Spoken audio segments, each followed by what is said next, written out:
Yes, we're very sorry. All right. Is the recording cover on? Yeah, recording. Okay, thank you. Good morning, everybody. Welcome to the second in-person meeting of the Water Board post-pandemic. It's good to have everybody here. I think everybody here knows everybody else, so I'm not going to introduce folks again as I did the last time we were together. The agenda is pretty full today. Lots of things to consider. The first of which will be the minutes of the September 23rd meeting. Members have had a chance to review. Point of review, Mr. Sorry. Chairman. Oh, I'm sorry, I need to You can call the call roll. the roll. I'm sorry. Mr. Rodriguez, would you call the roll? Calling the roll. Chairman Carney. He's here. Member Fernandez Ketchum. Here. Member Freed. Member Golden. Member Sue. Here. Member Shaw. Member Zarrilli. We have a quorum, Mr. Chairman. Thank you very much, Mr. Secretary. I asked whether or not there were any proposed revisions, any corrections. Hearing none, may I have a motion, please, to approve minutes of the September 23rd meeting? So moved. Thank you very much, Dan. Second? Second. Thank you, everyone. All in favor, please indicate with aye. Aye. I guess there can be no opposed and no abstentions. Thank you. We are supposed, and I think Omar's going to do this, there's a financial snapshot proposed, a 2-minute discussion of where we are as of what, October? So I think the next item I would read is a presentation, set of presentation slides that Joe, the Commissioner, and Lon see, and B as well will join to it. Then take it away. So I'll start, and as Omar said, he'll jump in, the Commissioner, Monty, as needed. But first off, we wanted to go through the audited financial statements and investment report. So as the members had received in their package, the auditors, I should say, Grant Thornton, have finished their audit of financial statements for the system, which are the combined financial statements for the Water Finance Authority and for the Water Board. Though that was sent in the packet that you received and is in the packet that you have in front of you. We're not going to go through in arduous detail through the financial statements. What we have up here is a highlight of some of the larger, components of that, which would be the revenue and utility from utility operations. That's our water and sewer rates that we collect, and those have, as you can see, there was a dip from 20 to 21, and then an uptick again last year in 22. So we're at 3.88 billion for fiscal year 22 in revenue collected from operations. Then the total system revenues were at 4.3 billion. That includes the other miscellaneous revenues such as the upstate and various other charges. Then, there's this small amount for the Water Board investment income, which, as we saw, there was a significant decline in that from 20 down into 21 and a bit of an uptick now. We expect that to start, also being somewhat changed as we get into a higher interest rate environment. Then operations and maintenance costs, that's for, what it was for us to run the system, primarily DEP's operations. There again, there was a slight, downtick on that, primarily due to the fact that we did not have to pay drawing a blank here, the rental payment. The rental payment, and that was paid in fiscal 21 for $137 million. That was not asked for by the city in fiscal year 22. Then we have interest on the debt. That's for servicing the capital program that we are running, of course, which slightly changed there, $1.05 billion. And then those assets that were booked into the system on, the in-service, utility plant in service at 1.66 billion. So, the primary, concern, of course, is always for the Water Board, it's all the operation, but the revenue. And the revenue, we did see an uptick from 21 to 22, mainly because of the rate increase of 2.76%. And we also did see an increase in the daily average bill consumption. I will also point out there are a number of challenges we're facing. We talked a little about this at the last board meeting.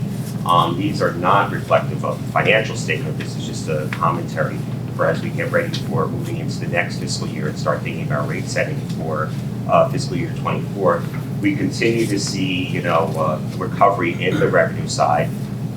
We do see, issues in terms of, on the operations side, particularly with personnel. We're continuing to have a large vacancy rate, and we continue to have issues with recruitment and retention of employees, considering, the very tight job market and the opportunities that people have across the board there. We also have the risk out there of inflation, which is also driving up the interest rates. So that's, very worrisome as we go into the next year in terms of what impact that could have both in our debt offerings as well as inflation on our operating costs, particularly those that are, variable, such as, chemicals, the heat, light, power, fuel, those variable costs that are a big input into, the system's operations. And I would also note, one key consideration as well is that we have not yet had any collective bargaining settlements for the bulk of the city's labor force. I know the administration is, I'm sure working on this, but until such time as we have further guidance, that's not in any way incorporated into the upcoming financial statement. So that's a consideration of what could have a large impact on both the cost of personnel services as well as the related pension fringe for the city's personnel. I'll pause there, see if any of the members have questions, so to address those. Maybe just one quick one. Oh, sure, go ahead, Dan. And if this is too long, then we can push it to another time. But on that headcount, 10% smaller, how much are you worried about people aging out and that getting even worse? It's a very big concern. We do have a slightly older, workforce, and so that's been a large degree of where we haven't seen the attrition from, personnel that are retiring, and then being able to, especially in, your very hard to fill type areas. So we are, doing heavy recruitment. We haven't seen an impact in operations for the most part because we've been doing things such as extending overtime, also being able to arrange shifts if we need to be able to make sure they're, and we haven't had, we do have, for the blue collar trades titles, we do have, prevailing wages, which are very robust for those titles. So generally, once you have the vacancies filled, there's, good ability to get those positions filled. I'm talking about like carpenters, electricians, sewage treatment workers, just getting some of the people in the door is a tough part too. Thank you. Are there certain types of roles that are more challenging to fill right now, or is it across the board? I would say, and the commissioner could jump in if you have, but engineers has been a real problem. I would also say IT professionals and legal professionals as well. Those have been very challenging for us. So I don't know if you really want Those are certainly the three that are the biggest challenge. It's the combination of wages, work environment, the back to the office, et cetera, that everybody knows. But as Joe said, we see a very big difference. We've done, in part because of concerns around departures and morale and things, we've done 2 surveys of employee morale, and made a special effort to make sure we did a paper version to get a good response from the field staff. And overall, the field staff are relatively happy. It is the professional desk-bound jobs where we have real morale issues and where the retention issues are going to be the worst. For the recruitment, is it going through, I'm sorry, I don't know this, like the general civil service, or is it a separate kind of process specific for? It's all standard civil service. Obviously, there are some exempt roles and things like that, but this is a fully civil service agency. Thank you, Joe. Are you up next on? This slide is a quick update on the board's investment income. And for those not aware, the reason the board has investment income in the first place is not that we have extra money. It's that because the timing of how we transfer money from the board's accounts to the city, to the water authority, is such that we receive the revenues before we transfer the money out. So we accumulate a balance of cash over the course of the year, and then usually in the fourth quarter, which make large transfers to the authority and to the city to complete our funding obligations for the So in the interim period, when we have the cash we receive, we don't want to keep going banks. We buy treasury bonds to protect the money and try to make a little bit of a return. But the overwhelming focus of how we invest the money is to avoid taking a loss for the reason we have obligations we need to make to the city, to the authority. So this has never been a large part of the board's revenue, but it is an interesting part of the treasury security balance we have before we make the transfers out of the accounts becomes substantial.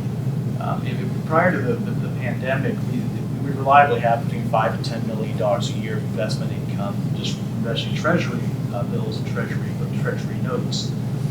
In 2019, we've always had a very cautious investment strategy. In 2019, we became even more cautious. We stopped buying treasury notes. We bought nothing with more than 1 year duration. We bought only treasury bills, and that came at the cost of yield, and our investment income declined as a result. But we didn't want the interest rate risk, and that was sort of similar to the message I had last year. When, if you remember, so last year we had the $377,000 of investment income on a large investment balance, and it was due to the decline in the yield curve you can see there. In fact, we were basically earning short-term interest returns on the bonds, and it was the lowest investment income we'd had since 2014 last year.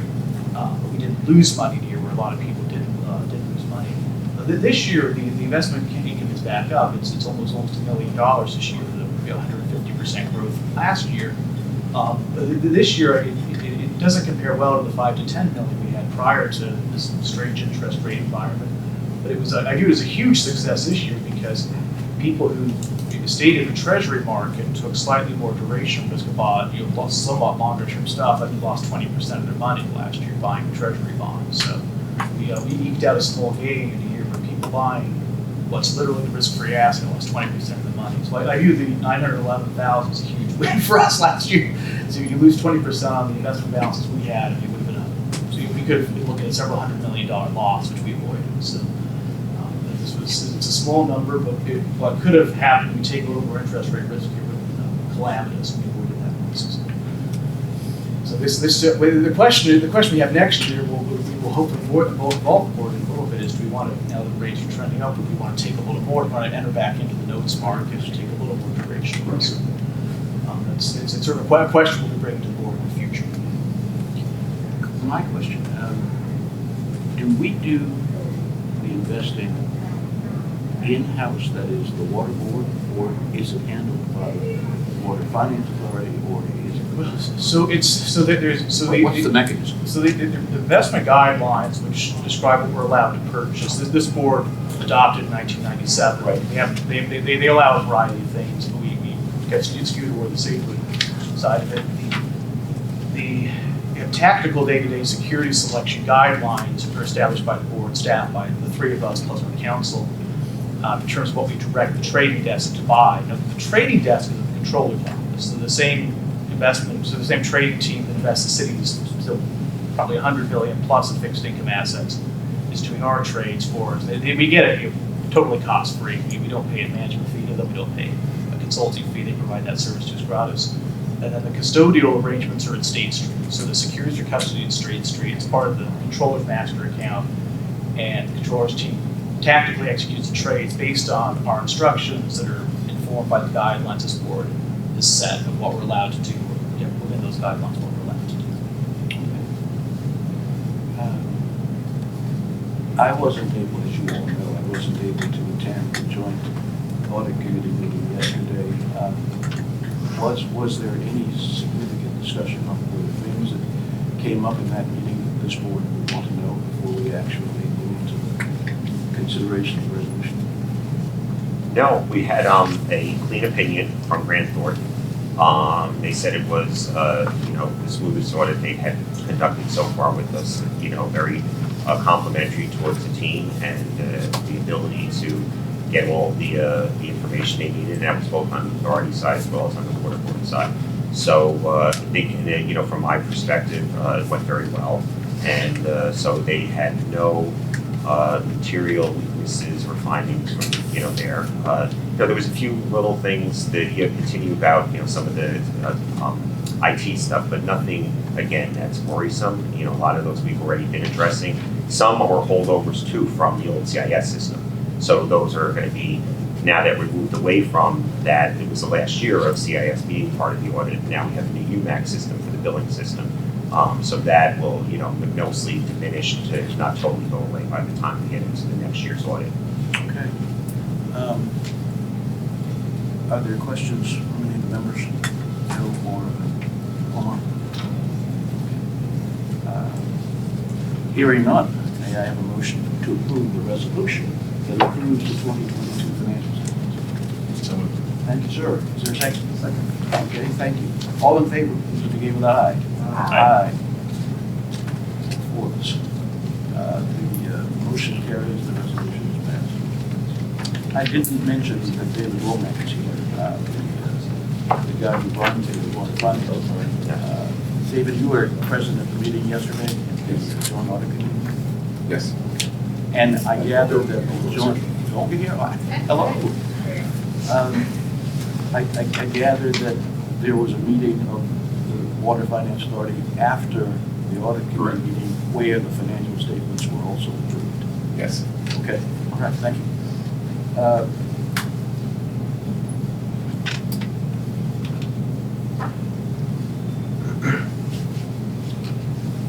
Are we going to consider the management representation letter? Is there a reason to talk about that? If you wish to, No, I don't. I just want to make sure. No, I don't expect there It's to be. something we need to go over. And there's a copy of it too. Correct. Yes, okay. The grant Thornton internal controls letter are also in the materials. Correct. They raised two minor issues, it seems to me, and was there any discussion of that in yesterday's joint audit committee meeting? No, it was, I think they were acknowledgement that they were not material or, you know, significant weaknesses in the system. But, you know, they have to do their due diligence to make sure that they. Well, that's fine. I just wanted to make sure that there wasn't any discussion about it, that this board might want to. the computer system they were describing was mentioned because it was used for billing and to support the revenue for the first 2 months and 1 week of fiscal 22. But as of September 2021, the system went out of service as a billing system. So we still have the computer software they described. It's a read-only database now. And the new system doesn't have the same issues that were described in the letter. Okay. Thank you. The next agenda item is the consideration of a resolution that would approve the 2022 investment report and standing investment guidelines. Is there any staff discussion on that? We've all had a chance to look. No, the proposed guidelines are the same as they've been. I mean, the allowable securities are U.S. Treasury securities, Treasury equivalents that are explicitly backed by the government, not the tacit backed, but explicitly backed, basically federal home loan securities. And then the purchase agreements where the underlying collateral is a Treasury security or an explicitly backed Treasury security. So it's the same guidelines, the same verbiage as 1997. We don't even buy most of what's allowed under the guidelines, and we buy literally the same as things. So no change proposed, no proposed change to how we actually invest as of now. Omar, am I right that last year there were some modest changes to the investment guidelines that we considered as a board? No, Or was that a different the guidelines didn't change. I think there was one of the government, we had some minor changes in one of the governance documents, just to write in I think some deputy treasurer responsibilities. The investment guidelines haven't changed. I see, okay, that's what I was thinking. Okay, thank you. The next agenda item is the consideration of the investment report. Omar, you've just taken us through that, so we don't lose it. The next agenda item is the consideration of the resolution authorizing board staff to solicit and contract a grant funding consultant. It came up and was discussed at the last meeting. We tabled it, but only because some of the members needed to take a look at what the options might have been. That member has done his homework, and I am very comfortable with the resolution as it was proposed. Is spot on. It's precisely what we require, and for the reasons the Commissioner enunciated in that last meeting. Do you have a question? No, I wholeheartedly support Okay, all right. security services. Outstanding. And may I have a motion, please, to approve the resolution? So moved. Thank you, Dan. Is there a second? Second. Okay, thank you.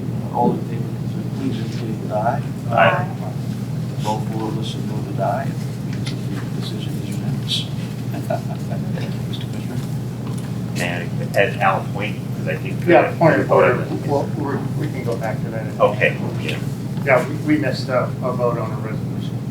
Did we really? Mr. Chairman, but we can do that at the end of the meeting, or we That's can do fine. that right No, now. why don't we, Let's, Do it right now? let's do it, yeah.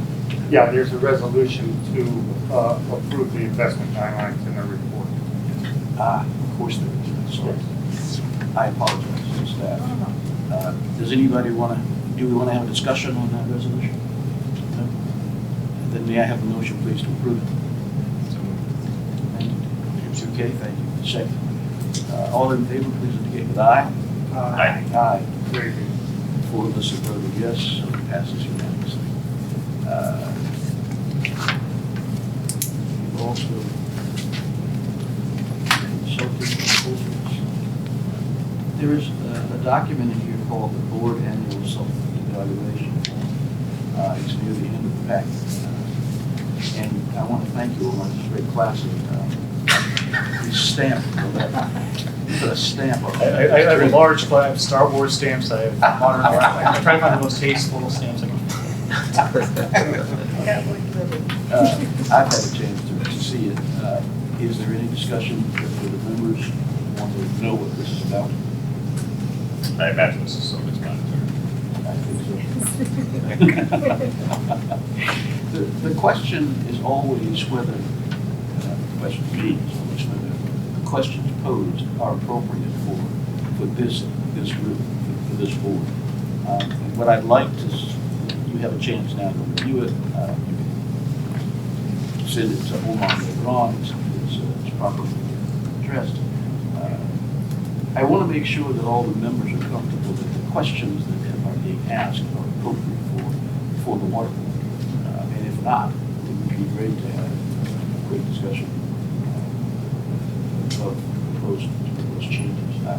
I don't see any, but there may be some. Nothing struck me, Mr. Chairman, as the wrong type of question. And we did this last year, am I right? This is an annual We do process. every day. It's a slightly modified version of the form. The form is substantially similar to that, which was provided last year. So questions were changed from last year? There's the major changes, additional column. So there was a, I remember. there was some of Yes. the questions as worded didn't precisely apply to the board. And what we offered this year is instead of not responding to the question, there's an applicable column. So the last year, you tabulated the surveys, you got different numbers of responses, Yeah. different lines people said chose not. There's an explicit way, if it doesn't apply this year, we can kind of figure out which questions people are struggling with or don't make sense, and kind of use that to revise the form potentially for next year. Thank you, sir. The last agenda, the next three agenda items, the 2022 measurement report, the 2022 operations and accomplishments report, and the board vendor contract summary. We've all seen them. Are there any questions? And everybody has in his packet a copy of the audited financial statements, the auditor's report. Any questions on the actual report? Then is there any further business to come before this board? I have just one question on the measurement report. I feel like I remember a conversation we had last year about, considering a performance goal around sort of the preparation of the system for coming climate changes and intense rainfall. I don't know if that's something that is something we can consider for like an explicit performance goal for the system. I feel like we had that conversation last year. I don't think we resolved anything at the time, but just we're considering it. You're right, I wouldn't know. don't believe there was one. Right, right.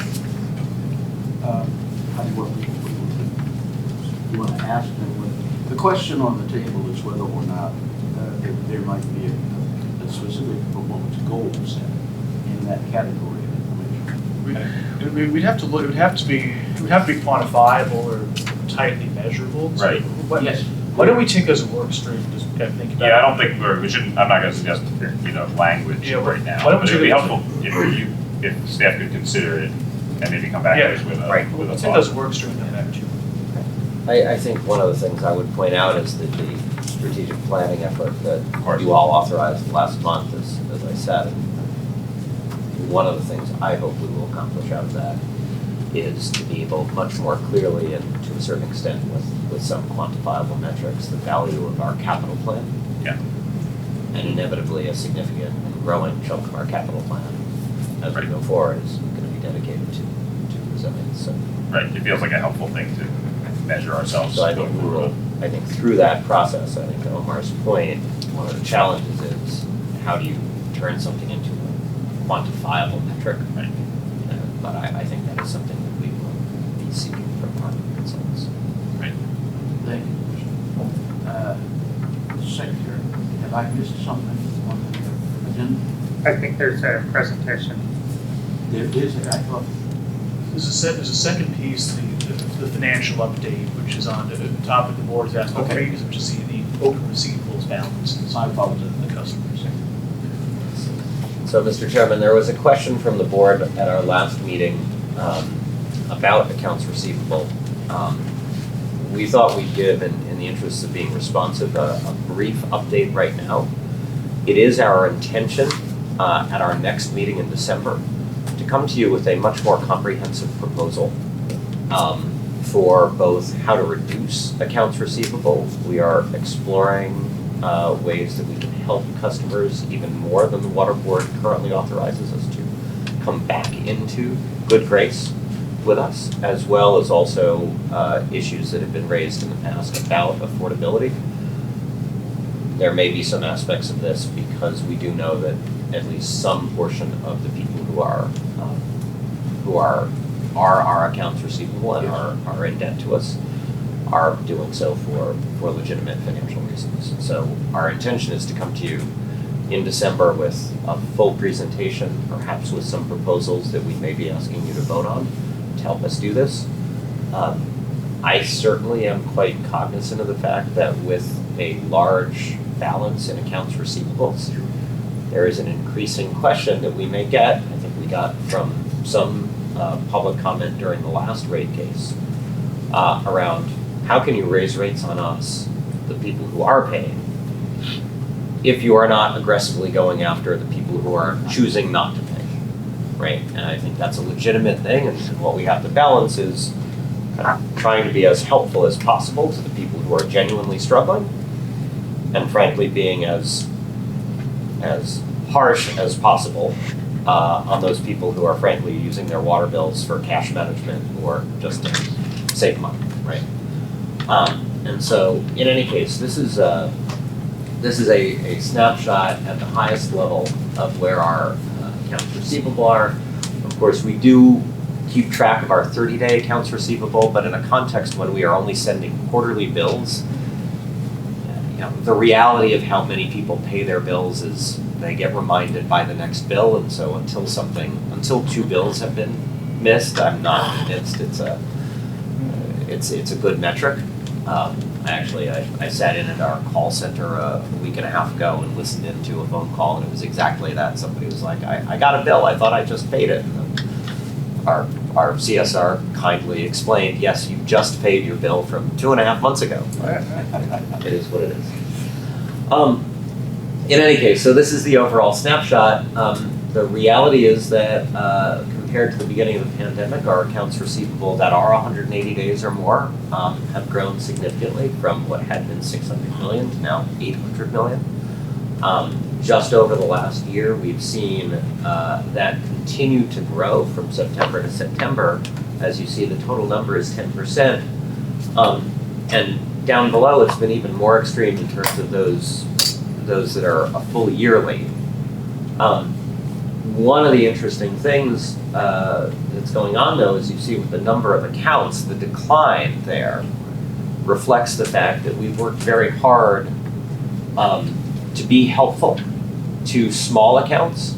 DEP has been aggressively marketing the LIWAP program, the Low Income Household Water Assistance Program, which is a federally funded program administered by the state to get low-income New Yorkers to apply for that money. Unfortunately, we have sought to do a kind of direct qualification approach with the state. They have not been willing to do that. And so what we have to do is ask each individual ratepayer to go ahead and fill out a separate form the state provides demonstrating their eligibility, but we have been successful with a number of households to do that, and so I think that contributes to that decline from 114,000 overdue accounts to 94,000 overdue accounts, and that explains, what that demonstrates is that it's actually among larger buildings, among multifamily buildings, among co-ops and condos, and among commercial buildings that we've seen more of the increase in institutional. So it's the large accounts that are growing at an account level.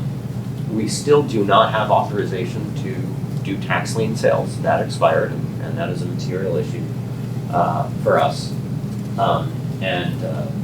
Again, we do charge interest, so some portion of what you see here is interest accruing. It's not just people falling further behind.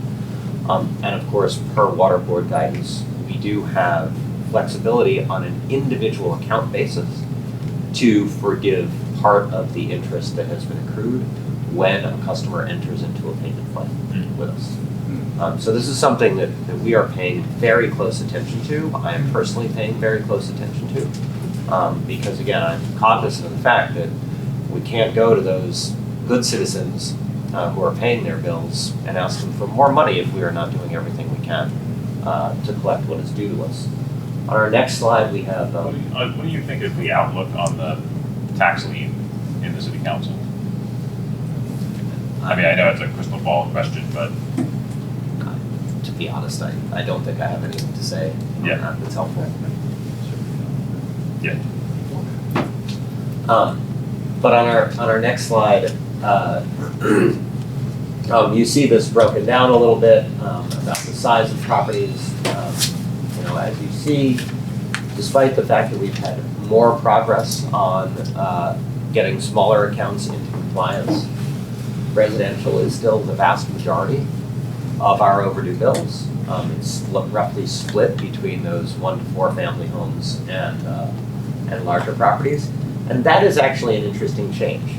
Traditionally, the biggest issues in terms of unpaid bills are at that single family homeowner level. Now we see large residential catching up. And it's, frankly not clear to us to what extent that is. Again, is it co-ops that are actually having financial challenges? Are they using us to manage cash? What's going on? We don't fully know. And that's when you have 1 meter on a so 4+ unit an apartment building has one. Water is never sub-metered. Yeah. Right. So an apartment building has one water. Is it breakdown? You were saying before this is both interest payments and also the primary and how much is due. That's right. Is there a sense of what the breakdown between them is? It is a good question. It is not something we have offhand, but it is a question that I have asked, and I think it's something that we will strive to come to you with at our next meeting. Maybe curious. Yeah, I'm just curious to see that and how that works. And then I'm curious also about, I don't know how to gather this information, but how this compares to other municipalities or trends around this. I mean, wonder if it's something for New York or just, this kind of current time period of what's happening. So I believe, and Joe and Omar and Lance, you may have a sense from your own networks. My sense is this is not just New York.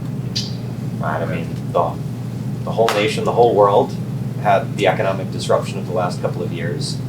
I think for all the right reasons, there was a lot of mercy granted. So, quite literally, for 1.5 years, we did not send even reminder notices to people who had not paid their bills. Yeah.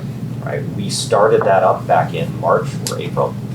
And instead of sending the traditional delinquency notice that says, you're overdue and we're coming to get you, Yeah.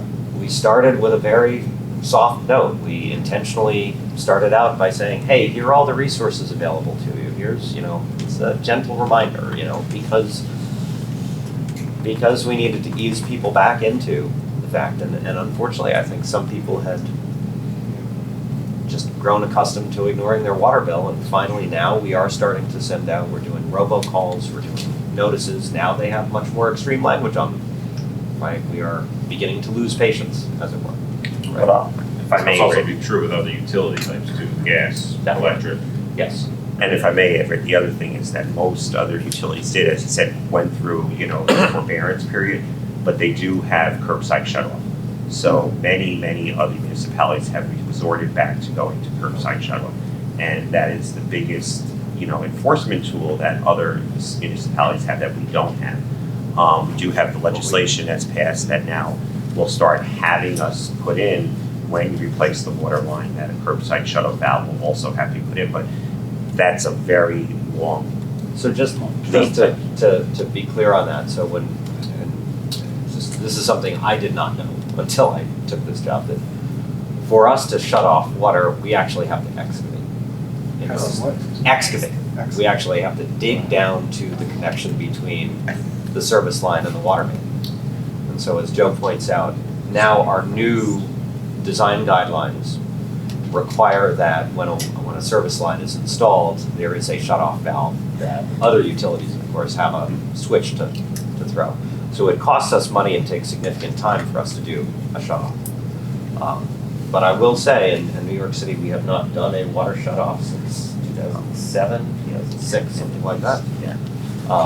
But in the absence of a lien sale, we may have to. So we are actively exploring, and that may be something we also discuss with you at our next meeting, is what the constraints are in terms of doing shut-offs, what the value is, et cetera, because ultimately that is our step of last resort, which traditionally we've used the lien sale for as our step of last resort. But in the absence of that, denial of service may be the only way. Makes sense. One last question, I guess. Is it typical that all the collections is done by the agency, or is that handled differently in other municipalities? Other municipalities do use other collection measures, enforcement tools. We are also looking at those as well. So that's, I think, to the commissioner's point, we want to come back with a robust, portfolio of options we can consider out there. So that is something we've done it on a very limited basis. We've had some success on it. We continue to do it in some instances, in particular with like condos and co-ops, where we'll, have some, good partnership with law firms. So we're looking at those as other options to expand out. But like I said, we want to have that a full suite of things to bring to the board. And it's something to be addressed in the strategic plan. Correct.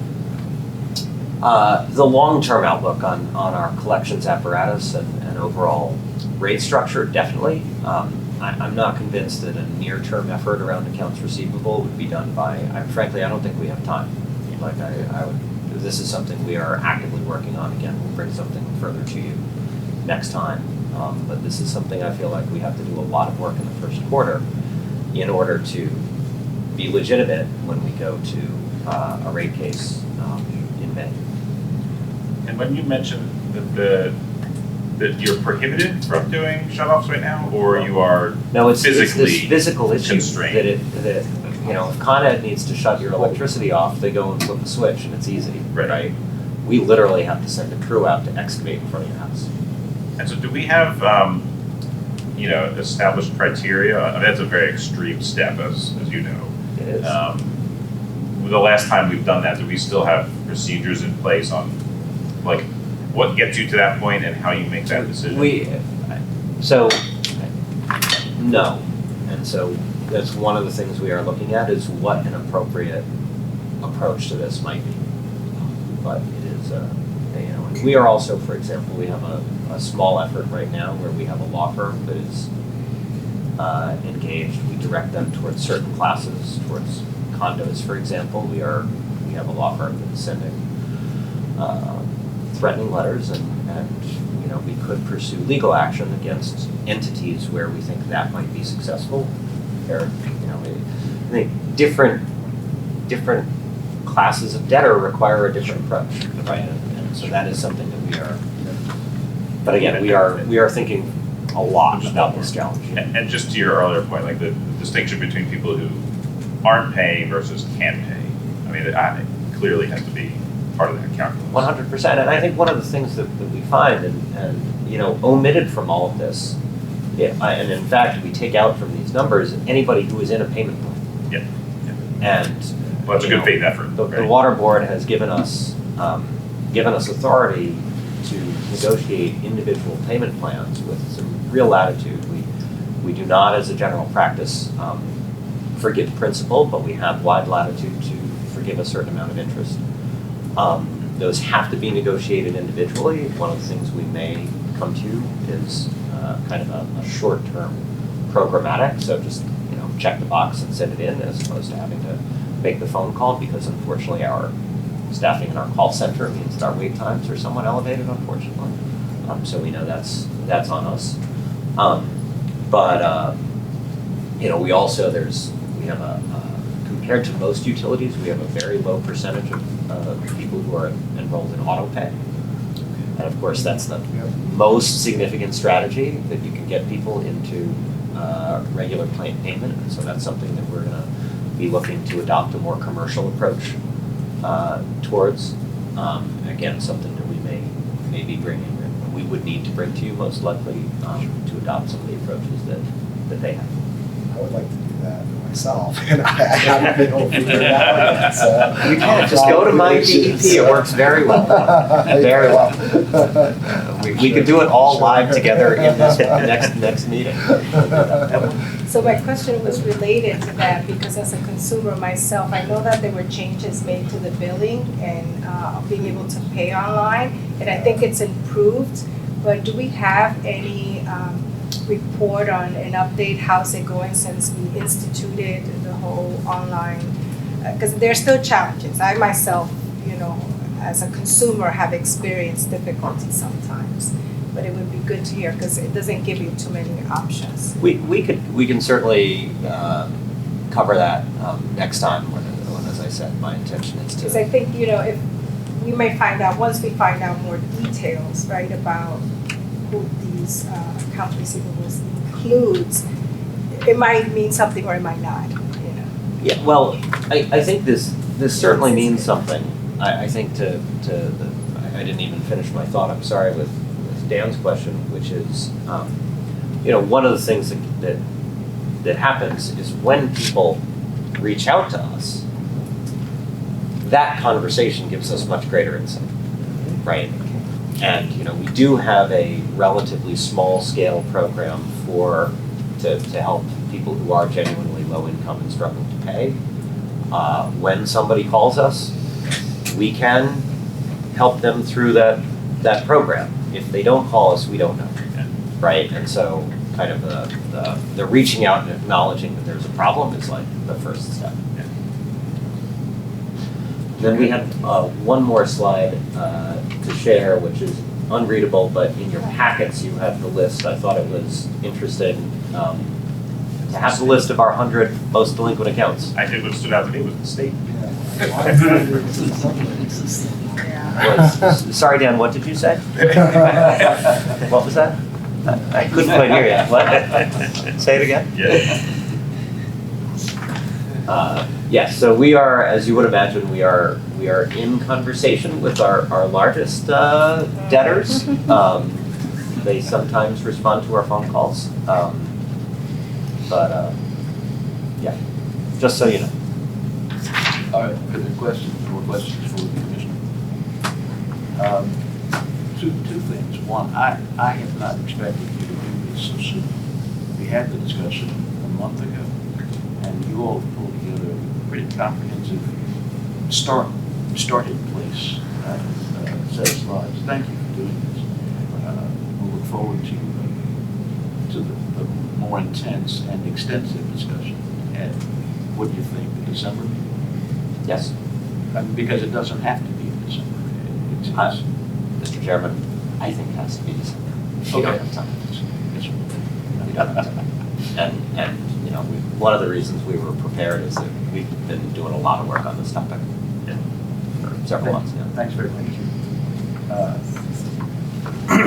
Is there any other business for consideration by the board? Hearing none, we have a motion please to adjourn. So moved. Thank you, Ken. Second. I assume everybody's in favor of the secretary will make me take a vote. All in favor, please indicate with aye. Aye. It's unanimously adjourned.